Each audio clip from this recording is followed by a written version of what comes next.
여러분 혹시 기다림의 미학이라는 단어를 아시나요? 기다림의 미학? 기다림. 기다림 하면 여러분 어떤 느낌이 드세요? 기다림.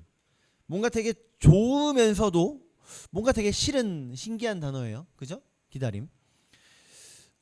기다려야 한다. 뭐 대기 줄에서 줄 서 있어야 한다. 그러면 정말 싫을 거예요. 그런데 맛있는 음식을 먹기 위해서 기다려야 되는 시간, 그 시간은 어떻게 보면 되게 설레는 시간일 수도 있을 것 같습니다. 특별히 그냥 대기하는 시간이 아니라 발효 음식 같은 거 있잖아요.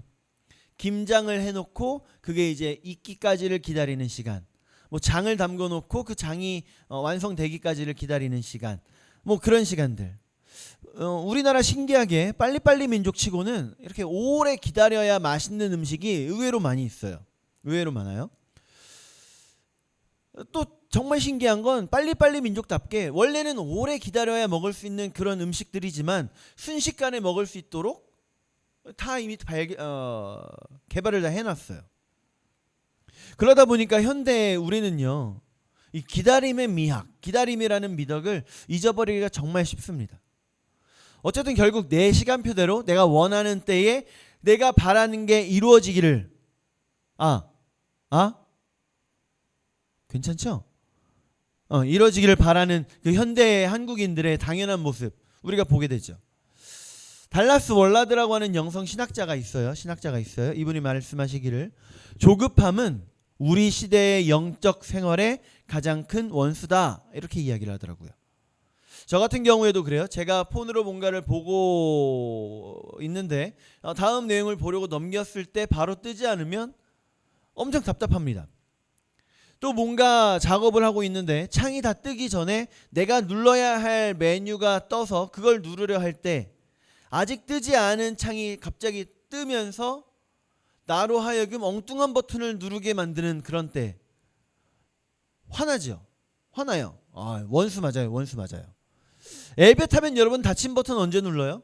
엘베 타면 나 타자마자. 그죠? 여기까지는 괜찮아요. 여기까지는 우리 일상적인 내용이니까 습관정도일 뿐이니까 괜찮습니다. 그런데 이게 우리의 신앙의 영역에 들어오면 이야기가 달라져요. 위험해집니다. 우리 읽은 말씀 출애굽기 32장에는 그 위험성을 보여줍니다. 출애굽한 이스라엘 백성들, 우리 혹시 잊어버렸을까봐 좀 한 번 더 이야기를 해보자면 애굽에서 종살이하던 백성들이죠. 이스라엘, 그죠? 그 애굽에서 종살이하던 사람들, 아무것도 할 수 없다고 여기던 사람들, 실패와 패배가 뼛속 가득 새겨져 있는 그런 사람들이었어요. 그런데 하나님께서 이스라엘 백성들의 눈으로 확인을 시키기 시작하십니다. 뭐를요? 애굽에 떨어진 몇 가지 재앙? 10가지 재앙. 또 빠져나오고 난 후에 뭐가 갈라지는 모습? 홍해가 갈라지는 모습. 그 바다가 양 옆에 벽이 돼서 서 있는 모습을 눈으로 보게 하죠. 그게 다예요? 아니죠. 매일매일 아침마다 바닥에 깔려있는 먹을 거 뭐죠? 만나. 그리고 고기가 먹고 싶으면 메추리들이 쭉 날라와서 얼마든지 잡아서 먹으면 되게끔 이걸 직접 눈으로 보게 하십니다. 그러면 이런 너무나도 확실한 증거를 보고 지금까지 시내산에까지 왔다면 그러면 일평생 이제 아무런 기적을 보지 않아도 믿을 수밖에 없지 않을까요? 그렇지 않아요? 어디서 뭘 봐야 바다가 갈라지는 걸 보고도 못 믿어요? 그런데 놀라운 일이 벌어집니다. 모세가 하나님의 말씀을 받기 위해서 시내산에 올라간 지 이제 며칠이 됐어요? 40일이 됐어요. 40일. 아무 소식 없이 40일이 흐른 거예요. 산 위에서는 하나님께서 모세에게 이런저런 말씀 들려주시고 우리가 지금까지 봤듯이 성전은 이렇게 지어라. 성전의 기구들은 이런 거 만들어라. 그런 말씀을 들려주시고 또 돌판에다가 말씀을 직접 써주시던 그때예요. 그런데 모세는 하나님과 대면하면서 쓰고 있었지만 받고 있었지만 백성들은 조용하고 고요하게 40일을 보내고 있는 중이었습니다. 근데 여기 위치가 중요해요. 어디에서 40일째 지내고 있는 거예요? 시내산 밑에 광야. 광야는 낮에는 매우 덥고 밤에는 매우 춥고 그 동네에는 우리나라처럼 안전한 동네가 아니라 언제 어디서 사자, 늑대 뭐 그런 것들이 튀어나올지 모르는 동네예요.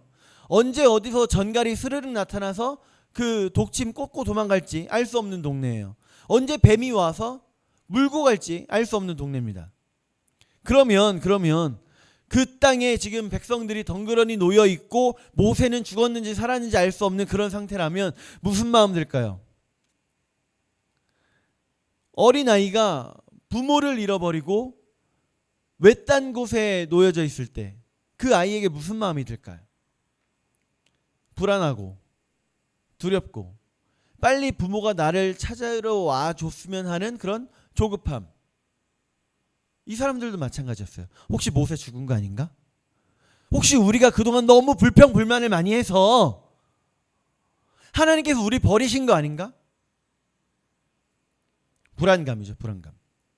이런 마음이 걷잡을 수 없이 이 안에서 커져가는 거예요. 내가 정한 시간표대로 마감 시간은 다가오는데 하나님은 내 기도에 전혀 응답할 기미도 보이지 않고 내 뜻대로 이 상황이 해결되는 것도 아니고 막막할 때 그때 우리는 은근히 하나님을 의심하기 시작을 합니다. 그리고 나 스스로 우상을 만들어내기 시작해요. 오늘 본문에서 보니까요. 모세가 늦어지니까 불안했던 이스라엘 백성들 두려움 이기지 못하고 당장 아론에게 달려가죠. 그리고 나서 뭐 해달라고요? 일어나라 우리를 인도할 뭐를 만들어라? 신을 만들어라. 백성들이 아론을 압박하니까 아론이 어떻게 해요? 그래 그러면 너희에게 있는 금 귀걸이 다 빼서 지금 가져와봐. 그래서 그걸 가져다가 불에 녹여서 직접 쪼개고 다듬고 해서 뭘 만들어요? 금송아지를 만들어요. 분명히 자기들이 빚어서 만든 금송아지인데 나중에 모세가 내려와서 어떻게 된 거냐고 물어보니까 아론이 뭐라고 대답해요? 금 귀걸이를 받아서 불에 집어넣었더니 금송아지가 되어서 튀어나왔습니다. 충격적인 건요. 충격적인 건 이 만들어진 금송아지에게 이름을 따로 지어주지 않았어요. 금송아지 신 이런 이름을 따로 지어주지 않았습니다. 원래 있는 이름을 그 금송아지에게 붙여줘요. 이제 여호와를 버리고 금송아지 신을 믿자가 아니라요. 우리 4절 말씀 봅시다. 4절. 자, 시작. 아론이 그들의 손에서 금 고리를 받아 부어서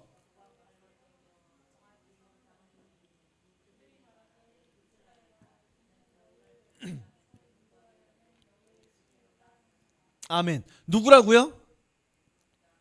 너희를 애굽 땅에서 인도해낸 너희의 신. 그게 누구예요? 5절도 봅시다. 5절 시작.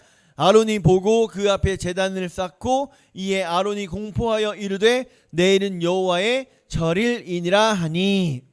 절일이 뭐죠? 기념일, 명절 그런 거예요. 그런데 누구의? 여호와의. 그러면 여호와라고 했다는 건 이 금송아지가 지금 누구라고 하는 거예요? 여호와. 자기들이 직접 만든 금송아지에 대고 하나님의 이름을 붙여준 거예요. 그러니까 오늘 본문의 이스라엘 백성들의 모습 보면 우리가 이미 익히 알고 있잖아요. 우상 숭배한 백성들, 그죠?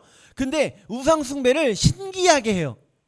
그냥 다른 우상을 가져다가 우상이다, 뭐 바알이다, 아세라다 이렇게 섬긴 게 아니라 하나님을 완전히 떠났다기보다는 하나님을 내 편의대로, 내 생각대로, 내 입맛에 맞게 변형시켜서 믿는 거예요. 팀 켈러라고 하는 목사님이 계십니다. 이분 정말 대단한 분이에요. 똑같은 말씀을 봤는데 정말 어떻게 이렇게 말씀을 묵상하지라는 생각이 들 정도로 정말 제가 이분 책을 읽고 감명받았던 그런 분입니다. 이분이 이 팀 켈러라고 하는 목사님이 내가 만든 신이라는 책을 썼는데요. 거기 보면 우상을 이렇게 정의해요. 무엇이든 하나님보다 내 마음과 상상력을 더 크게 차지하는 것, 하나님만이 주실 수 있는 것을 다른 데서 얻으려 하는 것, 그것이 우상이다. 요즘 뉴스 보면 정말 뉴스 보고 싶은 생각이 사라져요. 뭐 저희 집은 TV가 없으니까 뉴스도 유튜브로 보긴 하는데 그 유튜브로 보는 그 뉴스조차도 요즘은 보고 싶은 생각이 싹 사라집니다. 누가 뭘 횡령했네. 어떤 유력 정치인이 자기 아들 군대를 뭐 불법으로 빼줬네. 뭐 휴가를 자기의 권력 가지고 압박해서 마음대로 나올 수 있게 했네. 뭐 이런 이야기들. 근데 이런 사람들이요. 원래 처음부터 그런 악마 숭배를 하는 사람들이 아니었어요. 뭔가 이상하지 않아요? 악마 숭배? 그냥 좀 자기들 나름대로 성공하고 싶고 자기들 욕심대로 하고 싶었던 그것뿐인데 그게 악마 숭배예요? 맞아요, 아니에요? 악마 숭배예요? 악마 숭배예요. 만몬신. 하나님이 아닌 다른 신. 하나님이 아닌 하나님에게 가 있는 마음을 유혹해서 뺏어오려고 하는 신. 즉 사단 마귀를 섬기니까 악마 숭배자죠. 그죠?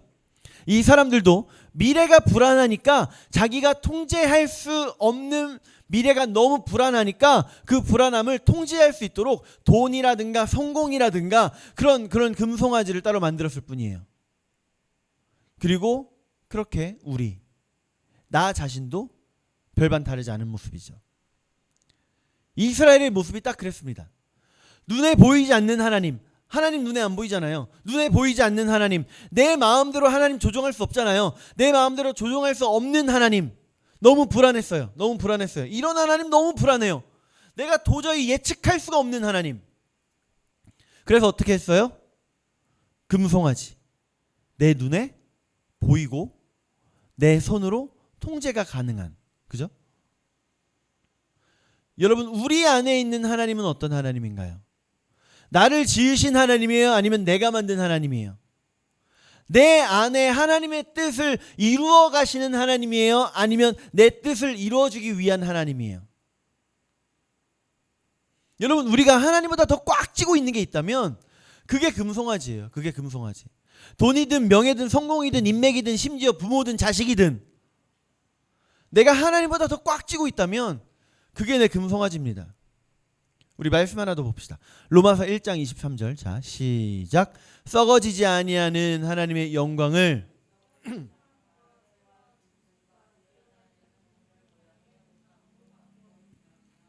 우리가 그러고 있어요. 우리요. 내 마음의 왕자에, 내 마음속 보좌에 혹시 내가 만든 가짜 신이 앉아 있는 건 아닌가? 하나님의 가면을 쓴 내 욕심의 신 혹시 내 안에 앉아 있지는 않은가? 우리 한번 좀 돌아봅시다. 본문에 우상 숭배하는 이스라엘 백성들을요, 하나님 보고 계셨어요. 바라보고 계셨습니다. 우리 하나님 열심히 돌판에다가 하나님 말씀 새겨주고 계셨는데 이제 얘네들 내 백성 제대로 삼아야지 하면서 기쁜 마음으로 돌판에다가 말씀 새기고 계셨는데 산 아래에서는 그 말씀에 잉크가 마르기도 전에, 물론 하나님께서 잉크로 쓰신 건 아니지만 어쨌든 그만큼 순식간에 그 말씀을 백성들은 짓밟고 있는 거죠. 금송아지 우상 앞에서 춤추고 먹고 마시고 뛰놀면서 짓밟고 있는 거예요. 이 이야기를 모세가 듣게 되죠. 그리고 급하게 산을 내려옵니다. 저 멀리 진중에서 들려오는 소리가 있어요. 그래서 급하게 다가가요. 그리고 끔찍한 장면을 보게 되죠. 뭘 봐요? 우상 숭배하는 모습. 모세가 어떻게 하죠? 그 모습 보고 그 돌판을 냅다 던져버려요. 실수일까요? 혈기를 못 이겨서? 하도 열받아서? 그럴 수 있죠. 근데 어쩌면 우리가 그때 모세를 만난 거 아니잖아요. 그죠? 그러니까 어쩌면 돌판이 무용지물 됐기 때문일 수도 있을 것 같아요. 하나님께서 그렇게 직접 써주신 돌판인데 무용지물이 돼버렸어. 그래서 열받아서 던져버렸을 수도 있을 것 같아요. 가능해요, 안 가능해요? 가능하잖아요. 그러니까 열받았죠. 하나님께서 써주신 돌판은 있는데 하나님은 있는데 하나님의 백성은 없는 거예요. 그럼 이 돌판의 언약이 무슨 소용인가? 예수님께서 우리를 위해 십자가에서 죽지 않으셨다면 예수님 오시기 전에 쓰여있던 구약의 39권의 말씀들 우리랑 무슨 상관인가?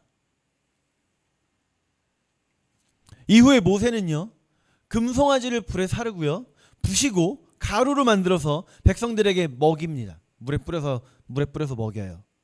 우상이 얼마나 헛된 것인지 뼈저리게 느끼게 하는 거예요. 금송아지 우상이요, 모세에 의해서 불에 살라질 때도, 가루로 만들어질 때도, 물에 타질 때도, 백성들이 마시게 될 때도 꼼짝없이 그냥 다 당해요. 여러분 루터라고 아시나요? 종교개혁자 루터. 루터가요, 종교개혁할 정도로 대단한 사람이지만 한때는 구원의 확신이 없었어요. 여러분 우리는 다 구원의 확신이 있잖아요. 근데 루터는 없었던 때가 있어요.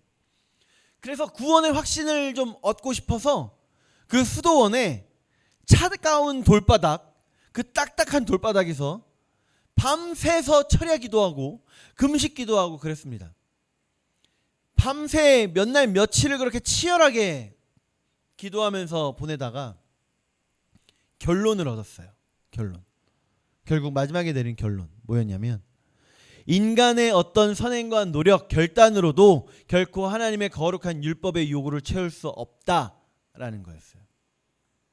인간은 아무리 스스로 노력해도 이미 깨진 하나님과의 관계, 그 신뢰 회복할 수 없다라는 거예요.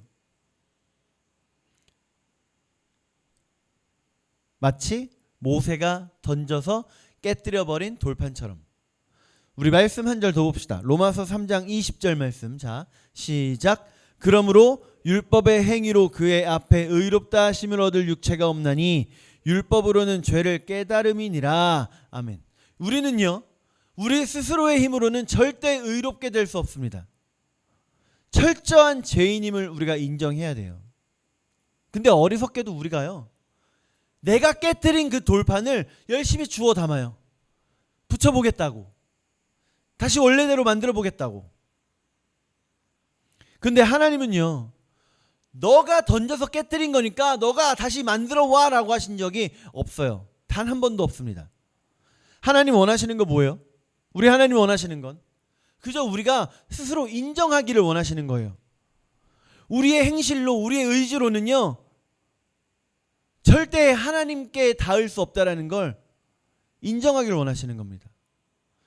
우리의 행실로, 우리의 의지로 하던 그 길에서 돌아서기를 원하시는 거예요.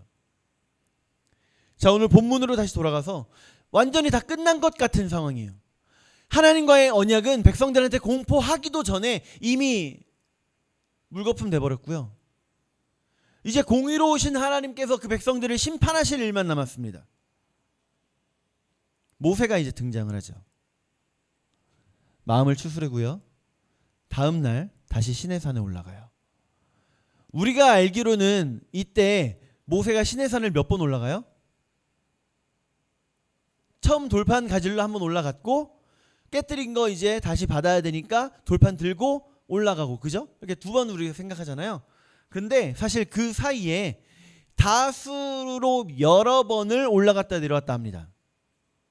이때도 마찬가지예요. 한번 올라갔다 내려오는 때예요. 몇 번인지는 알 수 없지만 다수 여러 번 올라갔다 내려옵니다. 자, 올라가서 이제 모세가 하나님을 만나고 하나님 앞에 기도를 하는데요. 진짜 예수님 말고는 과연 이런 기도를 할 수 있는 사람이 있을까 싶은 그런 사람, 그런 기도를 해요. 23절 말씀 우리 같이 한번 볼까요? 23절. 이 처절하고 위대한 기도 우리 함께 같이 읽어봅시다. 시작. 그러나 이제 그들의 죄를 사하시옵소서. 그렇지 아니하시오면 원하건대 주께서 기록하신 책에서 내 이름을 지워버려 주옵소서. 여러분 이거 엄청 무서운 기도 아니에요? 하나님, 저들이 죄를 짓긴 했지만요, 저들을 죽이시려면 차라리 저를 먼저 죽이세요. 저들을 버리시려면은 차라리 저를 먼저 버려주세요. 생명책에서 제 이름을 지워버리면서까지 차라리 저를 먼저 버리세요. 여러분 이런 기도할 수 있을까요? 저는 절대 못해요. 우리나라 기독교 역사에 제가 정말 좋아하는 분이 한 분 계시거든요. 6.25 전쟁 당시에 순교하신 목사님입니다. 일제 강점기 때는 옥고를 당하기도 하셨고요. 해방되고 나서 이제 드디어 자유롭게 목회하시나 보다 했는데 여순 반란 사건도 일어나고 제주 4.3 사건 일어나고 6.25 전쟁 일어나면서 북한군에 의해서 붙잡혀서 고문 당하시고 순교하신 목사님 누굴까요? 손양원 목사님. 제주 4.3 사건이 벌어지죠. 제주 4.3 사건. 남로당에 의해서 제주도 안에서 큰일이 벌어집니다. 그때 많은 사람들이 목숨을 잃죠. 그걸 잠재우기 위해서 진압하기 위해서 우리나라 초대 대통령 이승만 대통령께서 한 개의 사단을 한 개 연대 그 부대를 제주도로 보내요. 근데 그 부대가 안 갑니다. 가라는 명령에 불복하고요. 되돌아와서 여수 순천 지역을 점령해 버려요. 그리고 북한 공산당원들과 함께 그 지역을 통치하기 시작합니다. 여수 순천. 그래서 여순 그곳에서 반란이 일어났다 그래서 여순 반란이라고 해요. 이때 한 청년이 등장을 하는데요. 안재선이라고 하는 청년이에요. 이 안재선이라고 하는 이 청년이 무슨 짓을 하냐면 그 지역에 명망 높은 목사님이신 손양원 목사님의 두 아들을 데려다가 묶어놔요. 그리고 하나님을 모른다 하면 살려주겠다라는 말을 해요. 근데 그 두 아들은 끝까지 그 말을 하지 않습니다. 그래서 그 안재선에 의해 총으로 순교를 당해요. 어쨌든 결국에 그 여순 반란 사건 다 정리가 되고요. 모든 그 공산당원들 붙잡혔고 물론 안재선 이 청년도 붙잡힙니다. 그리고 그 안재선 청년이 저질렀던 일들이 있기 때문에 사형에 처해지게 돼요. 총살을 당하게 되는데 그 사형이 처해지는 그 날에 이제 사형을 집행하려고 할 때 모든 사람은 생각을 해요. 드디어 손양원 목사님의 원수가 처형당하는구나. 이런 기쁜 날이 다 있나. 근데요, 손양원 목사님께서 그 딸을 그 처형장으로 보내세요. 손동희 권사님이라고 하는데 그 권사님을 처형장으로 보내세요. 그리고 말씀을 전하게 하시는데 이 안재선 청년을 저희 아버지가 양아들로 삼기로 하셨습니다. 그러니 처형을 멈춰주세요 하고 청원을 해요. 자기의 두 아들을 죽인 범인을 자기의 양아들 삼으면서 처형을 멈추게 합니다. 손양원 목사님은요, 두 아들 죽인 원수 살리겠다고 그 총구 앞에 직접 막아 서신 거예요. 우리 예수님이요, 십자가에 달려 죽으시기 전에 이렇게 절규하시죠. 엘리 엘리 라마 사박다니. 저는 아주 잔잔하게 이야기했지만 십자가상의 예수님은 아주 간절하게 얘기하셨을 거예요. 이게 무슨 뜻이냐면 나의 하나님 어찌하여 나를 버리시나이까. 우리 예수님은요, 하나님의 본체십니다. 삼위일체 되시는 하나님, 그 하나님이세요. 근데 그 하나님께서 하나님과 단절되는 그 고통을 겪으시면서까지 우리를 포기하지 못하신 거예요.